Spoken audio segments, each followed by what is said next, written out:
Assalamualaikum warahmatullahi wabarakatuh. Perkenalkan nama saya Supapian Reno, NIM 352110467 dari Prodi Teknik Industri. Pada kesempatan kali ini, saya ingin menyelesaikan tugas membuat video membahas mengenai analisa dan perancangan sistem informasi. Eh, Mungkin langsung saja ya. Jadi, pembahasan pertama adalah mengenai kerangka kerja pengembangan sistem informasi. Di sini kita sedikit menjelaskan mengenai sistem. Sistem apa sih? Sistem itu berasal dari bahasa Latin, sistema, dan bahasa Yunani, yaitu sustema, yang artinya adalah suatu kesatuan yang terdiri dari komponen atau elemen yang dihubungkan bersama untuk memudahkan aliran informasi, materi, atau energi. Di sini kita belajar pengembangan sistem. Jadi sistem yang ada itu biasanya mungkin ada permasalahan atau uh, kesempatan atau instruksi sehingga sistem itu harus dikembangkan. Kemudian langkah selanjutnya adalah dari permasalahan tadi itu kita pecahkan, terus kemudian uh, bisa meraih kesempatan, kemudian bisa memenuhi instruksi, sehingga kita bisa memperbaiki sistem yang ada tadi menjadi sistem yang baru. Kemudian tahapan pengembangan sistem itu sendiri, yaitu mulai dari perencanaan. Apa sih yang dimaksud perencanaan di sini? Perencanaan di sini menyangkut studi kebutuhan, di mana itu berarti kebutuhan user ya. Terus kemudian studi kelayakan, baik secara teknis maupun teknologi, serta penjadwalan pengembangan suatu proyek sistem informasi. Kemudian analisis. Analisis di sini kita berusaha mengenali segenap permasalahan yang muncul pada penggunaan, terus mengenali komponen-komponen sistem dengan objek-objek, hubungan antar objek, dan sebagainya. Kemudian lanjut ke perancangan. Pada perancangan, pada tahap ini kita mencoba mencari solusi permasalahan dari tahapan analisis. Selanjutnya adalah implementasi. Pada tahapan ini, mengimplementasikan perencanaan sistem atau perancangan sistem ke situasi yang nyata. Jadi realisasi ya. Pada tahapan ini kita mulai dengan pemeliharaan perangkat keras, kemudian masuk ke dalam tahapan penyusunan perangkat lunak dan aplikasi. Kemudian mengukur tingkat kesesuaian sistem tersebut dengan pengguna atau user. Langkah selanjutnya adalah pemeliharaan. Di sini kita mulai melakukan pengoperasian objek sistem dan jika diperlukan dapat melakukan perbaikan-perbaikan kecil. Kemudian jika waktu penggunaan sistem habis, maka kita akan masuk lagi pada tahapan perencanaan. Berarti siklusnya berputar ya. Nah,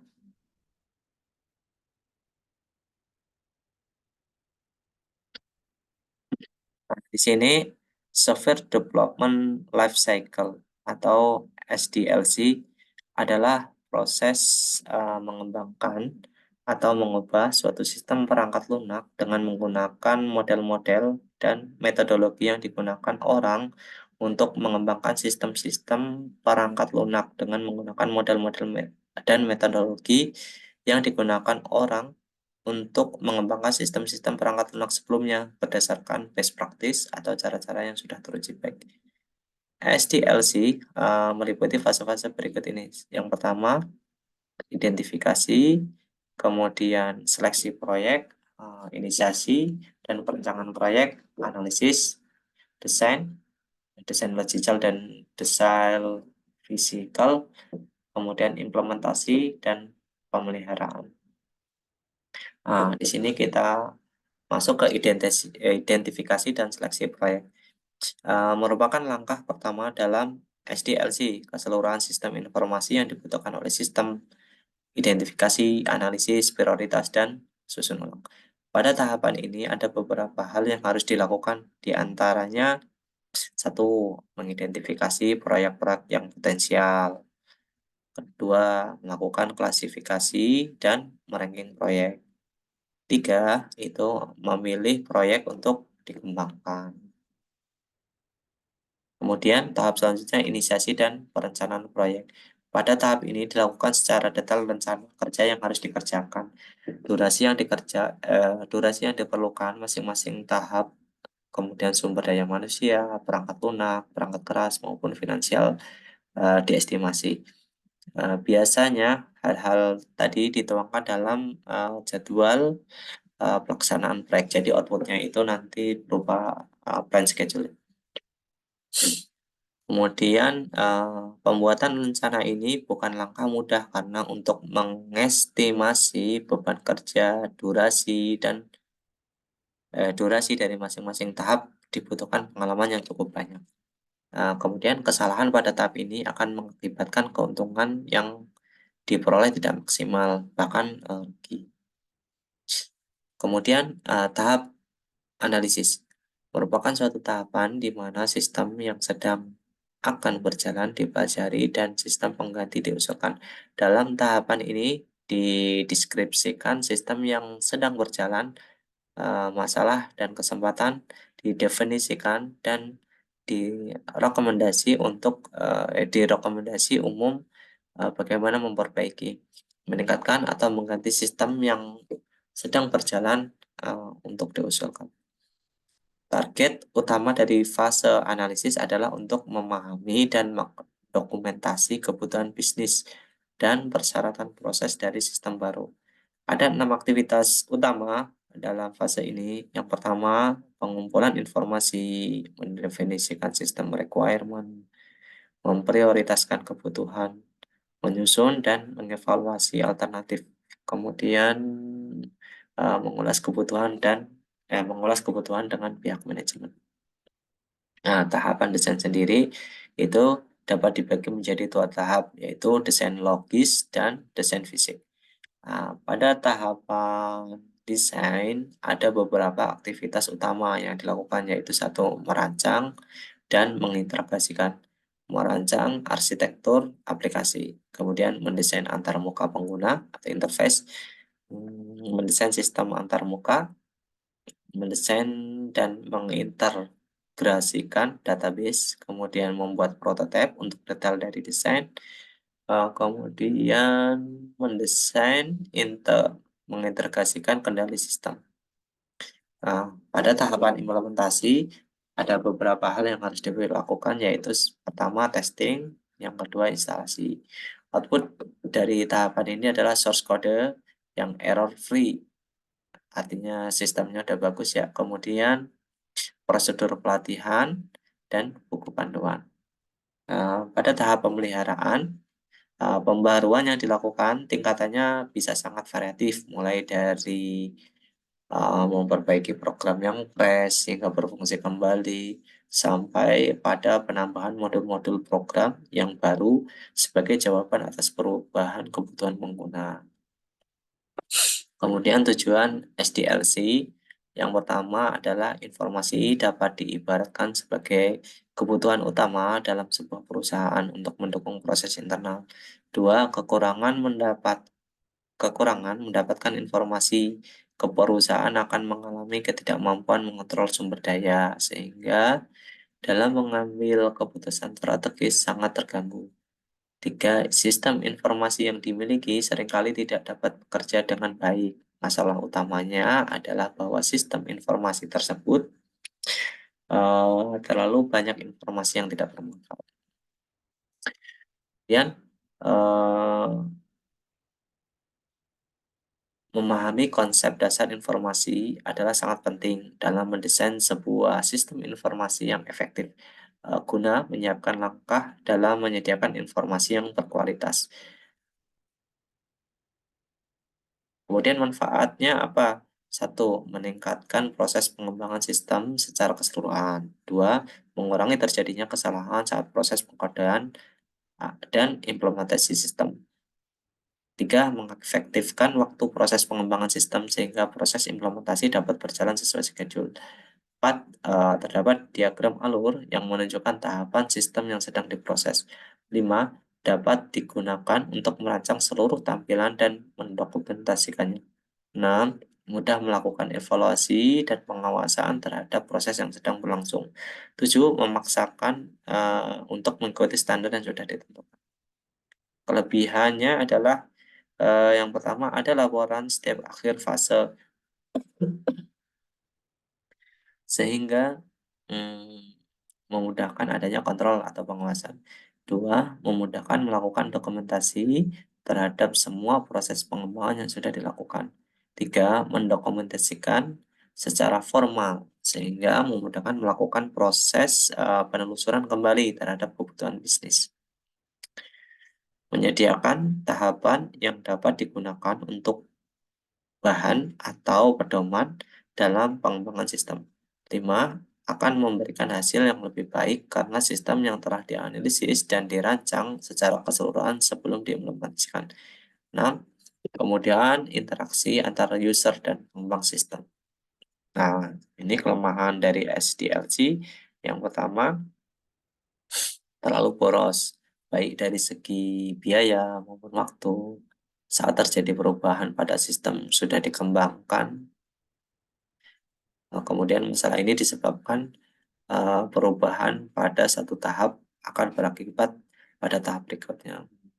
SDLC merupakan metode dengan pendekatan terstruktur yang mensyaratkan mengikuti semua langkah yang ada. Selanjutnya, model waterfall. Disebut juga model sekuensial linear atau jalur hidup klasik, berarti seri ya. Model ini menggunakan pendekatan secara sistematis dan sekuensial yang dimulai pada tingkat requirement sampai tingkat maintenance. Kelebihannya, tahapan proses pengembangan tetap atau pasti mudah diaplikasikan dan prosedurnya teratur. Dua, cocok digunakan untuk produk software atau program yang sudah jelas kebutuhannya di awal sehingga minim kesalahannya. Tiga, software yang dikembangkan dengan metode ini biasanya menghasilkan kualitas yang baik. 4. Dokumen pengembangan sistem sangat terorganisir karena setiap fase harus terselesaikan dengan lengkap sebelum melangkah ke fase berikutnya. Nah, kekurangannya, proyek yang sebenarnya jarang mengikuti alur sekuensial seperti diusulkan sehingga perubahan yang terjadi dapat menyebabkan hasil yang sudah didapatkan tim pengembang harus diubah kembali atau iterasi. Sering menyebabkan masalah baru. Terjadinya pembagian proyek menjadi tahap-tahap yang tidak fleksibel karena komitmen harus dilakukan pada tahap awal proses. Terus sulit untuk mengalami perubahan kebutuhan yang diinginkan oleh customer atau pelanggan. Kemudian pelanggan harus sabar untuk menanti produk selesai karena dikerjakan tahap per tahap dan proses pengerjaannya akan berlanjut ke setiap tahapan bila tahap sebelumnya sudah benar-benar terselesaikan. Kekurangannya yang lain adalah perubahan di tengah-tengah pengerjaan produk akan membuat bingung tim pengembangan yang sedang membuat produk. Adanya waktu kosong menganggur bagi pengembang harus menunggu anggota tim proyek lainnya menuntaskan pekerjaannya. Kemudian ada model prototipe. Di sini model prototipe merupakan suatu paradigma baru dalam metode pengembangan perangkat lunak, di mana metode ini tidak hanya sekedar evolusi dalam dunia pengembangan perangkat lunak, tapi juga merevolusi metode pengembangan perangkat lunak yang lama, yaitu sistem sekuensial yang biasa dikenal dengan nama SDLC atau Waterfall Development Model. Mockup adalah sesuatu yang digunakan sebagai model desain yang digunakan untuk mengajar, demonstrasi, evaluasi desain, promosi, atau keperluan lain. Nah, sebuah mockup disebut sebagai prototipe perangkat lunak jika menyediakan atau mampu mendemonstrasikan sebagian besar fungsi sistem perangkat lunak dan memungkinkan pengujian desain sistem perangkat lunak. Prototipe adalah perancangan yang menyerupai bentuk aslinya sebelum suatu produk itu dikembangkan lebih luas atau sebelum produk tersebut dipasarkan. Prototipe penting dalam pengembangan suatu produk agar apabila terdapat suatu kesalahan tidak akan mengeluarkan banyak biaya untuk memperbaiki keseluruhan karena produk masih dalam bentuk prototipe dan dalam pengembangan. Nah, kemudian kelebihannya model prototipe adalah satu, pelanggan berpartisipasi aktif dalam pengembangan sistem, sehingga hasil produk pengembangan akan semakin mudah disesuaikan dengan keinginan dan kebutuhan pelanggan. Kemudian penentuan kebutuhan lebih mudah diwujudkan. Selanjutnya mempersingkat waktu pengembangan produk perangkat lunak. Kemudian adanya komunikasi yang baik antara pengembang dan pelanggan. Selanjutnya pengembangan dapat bekerja lebih baik dalam menentukan kebutuhan pelanggan. Kemudian lebih menghemat waktu dalam pengembangan sistem. Selanjutnya penerapan menjadi lebih mudah karena pelanggan mengetahui apa yang harus diharapkannya. Nah, di sini kekurangan dari model prototipe adalah proses analisis dan perancangan terlalu singkat. Biasanya kurang fleksibel dalam menghadapi perubahan. Kemudian, walaupun pemakai memiliki berbagai perbaikan dari setiap versi prototipe, tetapi pemakai mungkin tidak akan menyadari bahwa versi tersebut dibuat tanpa memperhatikan kualitas dan pemeliharaan jangka panjang. Kemudian, pengembang kadang-kadang membuat kompromi implementasi dengan menggunakan sistem operasi yang tidak relevan dan algoritma yang tidak efisien. Nah, selesai. Terima kasih atas waktunya sudah menyimak dan mendengarkan video mengenai pembahasan pengembangan uh, sistem informasi. Sebelumnya, saya minta maaf jika ada kesalahan dalam pengucapan atau kekurangan-kekurangan yang lain dalam pembuatan video. Atas waktunya, saya ucapkan terima kasih. Assalamualaikum warahmatullahi wabarakatuh.